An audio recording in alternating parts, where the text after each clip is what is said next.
Channel को subscribe कीजिए और बेल आइकन भी दबा लीजिए, जिससे आपको समय पर अपडेट मिलते रहें। दोस्तों, स्वागत है आपके अपने ही चैनल मास साहब की पाठशाला में।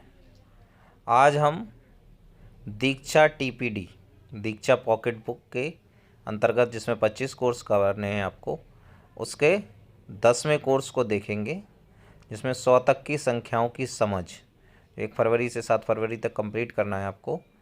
तो वो उसे कैसे पूरा करें। अगर आपने हमारे चैनल को सब्सक्राइब नहीं किया है तो आप चैनल को सब्सक्राइब कर लें। इसके लिए आप यूट्यूब पर मास साहब की पाठशाला सर्च करके सब्सक्राइब कर सकते हैं। रेड वाले बटन को दबा के सब्सक्राइब कर सकते हैं। और अगर आपने कोई प्रशिक्षण रह गया है आपका, तो मास साहब की पाठशाला प्लेलिस्ट में जाके आप वहाँ पर उस प्रशिक्षण को देख के आप कंप्लीट कर सकते हैं। जैसे मान लीजिए दीक्षा टीपीडी, या फिर आपका कोई निष्ठा का प्रशिक्षण रह गया है तो उसकी 15 तारीख लास्ट डेट है, 15 फरवरी, वहाँ तक आप कंप्लीट कर लें। दीक्षा टीपीडी के अंतर्गत आपको सभी भागों की प्रश्नोत्तरी मिल जाएंगी। आकलन भाग की 1, 2, 3, 4, 5 में नहीं है आकलन, तो 5 का नहीं मिलेगा। लेकिन आपको कोर्स को कंप्लीट करने के लिए लिंक डिस्क्रिप्शन बॉक्स में मिल जाएगा। तो अब स्टार्ट करते हैं 100 तक की संख्याओं की समझ का आकलन भाग को। पहला क्वेश्चन है, दिए गए चरणों में से संख्या की समझ का विकास करने के लिए सबसे महत्वपूर्ण चरण कौन सा है। तो कौन सा चरण है? संख्या की मात्रा और अंकों के बीच रिश्ता बनाना। इसमें पहला ऑप्शन सही है। अभिजीत जी बच्चों में संख्याओं की शुरुआती समझ बनाना चाहते हैं। इसके लिए उन्हें दिए गए विकल्पों में से कौन सी गिनती पहले करानी चाहिए, ताकि गिनती करना बच्चों को स्वाभाविक लगे। आप एक ही विकल्प चुन सकते हैं। तो इसके लिए क्या होना चाहिए? सीधी गिनती। पहले सीधी गिनती करानी चाहिए। शालिनी जी का मानना है कि बच्चों को अपनी रोज़मर्रा की ज़िंदगी में अंक देखने का काफ़ी अनुभव है। वह अंक सिखाने की परियोजना बना रही हैं। परियोजना बनाने के लिए आप उन्हें इनमें से कौन सा सुझाव देंगे?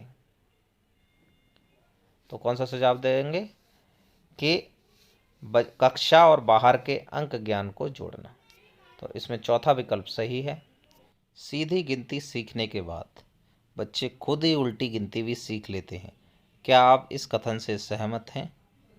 नहीं, क्योंकि कई मौके मिलने से ही उल्टी गिनती करना आता है। तो इसमें दूसरा ऑप्शन सही है।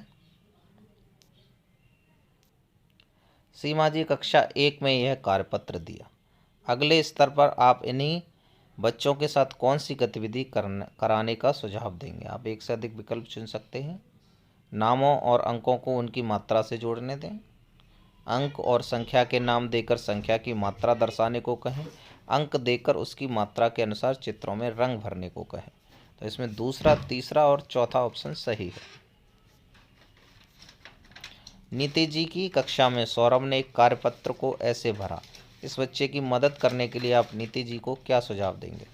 देखिए, पैटर्न देखने पे आपको पता लग रहा है कि बच्चा अंकों को उल्टा सीधा बना रहा है। तो इसके रेती के अंकों पर उंगली फेर कर अभ्यास कराना। तो जो अंक पहले से बने हुए हैं उन पर उंगली फेर के अभ्यास कराएंगे तो वो सीधे अक्षर बनाने लगेगा। सरोज 100 तक की संख्याओं में 10 के लगभग सभी गुणज सही तरह पहचान लेती है। आज कक्षा में उसने गणित माला पर 67 को 60 के पास बताया। सरोज की समझ के बारे में कौन सा निष्कर्ष सही होगा? तो इसमें चौथा ऑप्शन सही होगा। गणित माला पर संख्याओं को गिनने के और मौके मिलने चाहिए। चौथा ऑप्शन सही है। कक्षा 1 में पढ़ने वाला संयम चीज़ों को गिनते समय एक ही चीज़ को 2 बार गिनता है या फिर किसी चीज़ को गिनना भूल जाता है। आपके अनुसार इसमें इन चारों में से कौन सी अवधारणा की कमी दिख रही है? तो वो अभी एक एक की संगति नहीं कर पा रहा है। तो तीसरा ऑप्शन इसमें सही है। संख्याओं की समझ के लिए परियोजना बनाते समय आप इन अवधारणाओं को किस क्रम में रखेंगे? संख्याओं की समझ बनानी है तो सबसे पहले संख्या पूर्व अवधारणाएं होती हैं, फिर संख्या संरक्षण होता है, फिर 1 से 10 तक की संख्या है, फिर 10 से 20 तक की संख्या है, फिर 20 से ज़्यादा संख्या है। तो इसका ऑप्शन होगा सी, डी, ए, फिर बी, फिर ई। तो फर्स्ट ऑप्शन इसका सही होगा। इनमें से कौन सी अवधारणाओं में संख्या की समझ इस्तेमाल होती है? तो भाग की समझ में संख्या की अवधारणा की इस्तेमाल होती है और वित्तीय योजना बना पाने की समझ में भी संख्या अवधारणा का इस्तेमाल होता है। तो 10 में पहला और चौथा ऑप्शन सही है। तो ये आपके क्वेश्चन हो गए। अगर आपने हमारे चैनल को सब्सक्राइब नहीं किया तो चैनल को सब्सक्राइब कर लीजिए, जिससे हमें और मोटिवेशन मिले और बढ़िया काम करने में और आपकी जल्दी से जल्दी मदद करने में। दूसरा, अगर आपने कोई भी कोर्स नहीं किया है, पहले कोई छूट गया है, तो आप उसको कंप्लीट कर लें। उसका लिंक आपको डिस्क्रिप्शन बॉक्स में मिल जाएगा। Thanks for watching.